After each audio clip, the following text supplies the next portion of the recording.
Yet another reason for a fresh thorn as far as the India-US talks are concerned. This time it is over corn, as US Commerce Secretary Howard Lutnick has said that Washington claims that India is taking advantage of the US market, saying India sells everything to the US but will not buy its corn, not even one bushel of corn. That's what he said, asserting that New Delhi just bring down tariffs or face a tough time doing business as far as the US is concerned. And let's tell you, viewers, why is it that India cannot succumb to A, it cannot succumb to these strong arm tactics, and B, why corn could actually mean a huge deal breaker for this trade deal. Now, first and foremost, US has said to India that you buy our corn or you lose market access.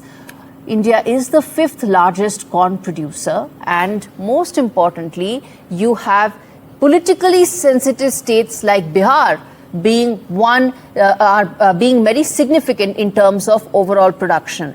Bihar is there, UP is there. That is the other part of it, which is why it's politically sensitive and what happens to our farmers. Let's move ahead and tell you why is it that this is important. Largely, we are self-sufficient. We also export to other countries. Now, corn actually has a very long chain of residue products. Some of it gets used in ethanol. Some of it actually gets exported as it is. So those residue products have a long supply chain, and some of it we export, some of it we use for our ethanol. Now, going forward, with sugar industry really not looking at very large amounts of growth going forward, ethanol is a very substantial part of their future business roadmap, and which is why ethanol becomes the reason why US corn cannot be taken as it is by India. Add to it the fact that it's genetically modified. There are concerns in India that we cannot allow GM corn. It extends to GM soybean as well.